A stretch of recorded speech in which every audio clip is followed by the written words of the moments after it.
ಇಳಿಜಾರಿಗೆ ತಾನೇ ಕಾರ್ಮೋಡಗಳು ಮಳೆಯನ್ನು ಸುರಿಯುವುದು ಈಳೆಗೆ ತಾನೇ ಅದರಂತೆ ಈ ಬದುಕು ಮೃದುವಂತೆ ಈ ಮನಸ್ಸು ನೋವಿಗೂ ನಲಿವಿಗೂ ಸಮಪಾಲೆ ಈ ಮಾನಸ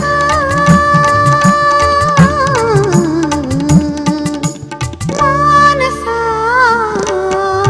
ಮಾನಸ ಮಾನಸ ಮಾನಸ.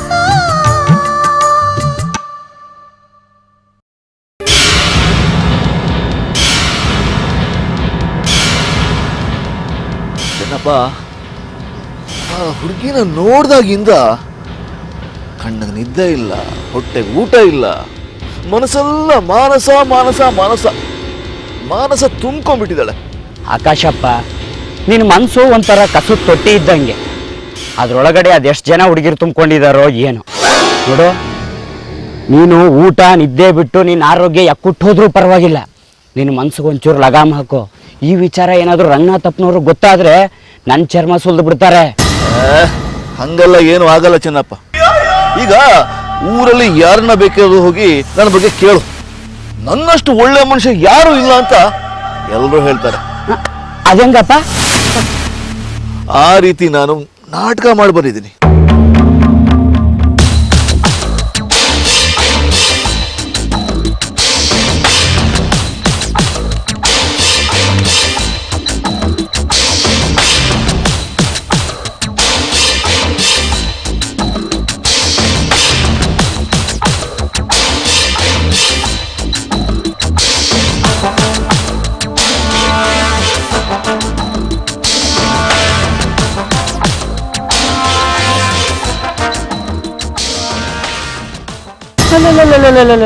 ಪರವಾಗಿಲ್ಲ ಆಕಾಶಪ್ಪ, ಒಳ್ಳೆ ನಾಟಕನೇ ಆಡಿದೀಯಾ.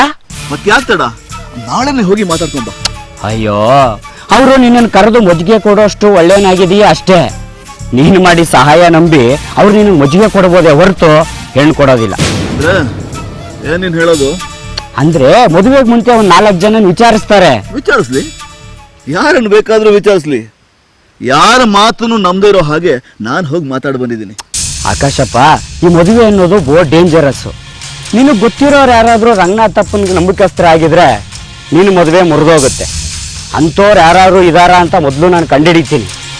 ಅಕಸ್ಮಾತ್ ಅಂಥವ್ರು ಒಬ್ಬರೋ ಇಬ್ಬರೋ ಇದ್ದರೆ ಅವರನ್ನು ನೀನು ವಿಶ್ವಾಸಕ್ಕೆ ತಗೋಬೇಕಾಗತ್ತೆ. ನೋಡು, ಅವಸರ ಮಾಡಬೇಡ. ಈ ಊರಿನಲ್ಲಿ ಎಲ್ಲರ ಜೊತೆ ಚೆನ್ನಾಗಿರೋಂಥರ ನಾಟಕ ಆಡು, ಎಲ್ಲರ ಜೊತೆ ಒಳ್ಳೆಯನಾಗಿರೋ ಅಷ್ಟೇ. ಚೆನ್ನಪ್ಪ, ನಿನ್ನ ಮಾತು ಕಟ್ಕೊಂಡು ನಾನು ಸುಮ್ಮನೆ ಕೂತ್ಕೊಂಡ್ರೆ ಬೇರೆ ಯಾರಾದರೂ ಬಂದು ಅವಳನ್ನ ಎಗರಿಸ್ಕೊಂಡು ಹೋಗ್ತಾರಷ್ಟೇ. ಆಗ ನಾನೇನು ಮಾಡಲಿ? ನಿಮ್ಮನೆ ಮುಂದೆ ಬಂದು ಪುಂಗಿ ಓದ್ಲಾ? ಬೇರೆ ಯಾರೋ ಬಂದು ಮದುವೆ ಆಗೋದಕ್ಕೆ ಅದು ಹೇಗೆ ಸಾಧ್ಯ ಆಕಾಶಪ್ಪ? ಅವಳಿಗೆ ಮದುವೆ ಮಾಡಿಸೋ ಜವಾಬ್ದಾರಿ ಹೊತ್ಕೊಂಡಿರೋನು ನಾನು. ನೋಡು, ನೀನೇನು ಯೋಚನೆ ಮಾಡಬೇಡ. ಅವಳನ್ನ ಬೇರೆ ಯಾರು ಮದುವೆ ಆಗದೆ ಇರೋ ನೋಡ್ಕೊಳ್ಳೋ ಜವಾಬ್ದಾರಿ ನಂದು. ಇನ್ನು ಎಷ್ಟು ದಿನ ಕಾಯಬೇಕು?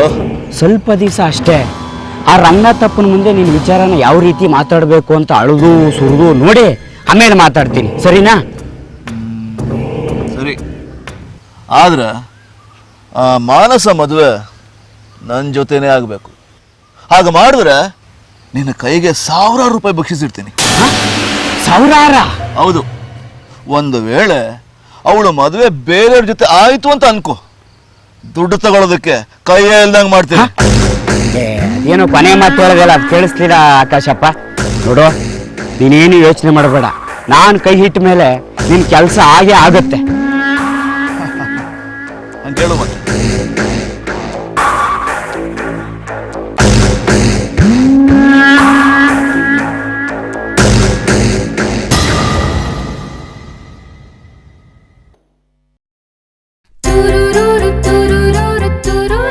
ಅರೆ ಪಾರ್ವತಿ, ಹಾಯ್. ಹಾಯ್ ಕಣೆ. ಅರೆ ಚಂದ್ರ ಅವ್ರೆ, ನೀವೇನಿಲ್ಲಿ? ನಮ್ಮೂರ್ ಪಕ್ಕದಲ್ಲೇ ಅಲ್ವಾ. ತಿಂಗ್ಳಿಗೊಂದ್ಸಲ ನನ್ನ ತಂಗಿ ಮನೆಗೆ ಬರ್ಲಿಲ್ಲ ಅಂದ್ರೆ ಇವಳು ಬೇಜಾರ್ ಮಾಡ್ಕೊಂತಾಳೆ. ಅದಕ್ಕೆ ತಿಂಗ್ಳಿಗೊಂದ್ಸಲ ಹಾಜರಾಗ್ಬಿಡ್ತೀನಿ.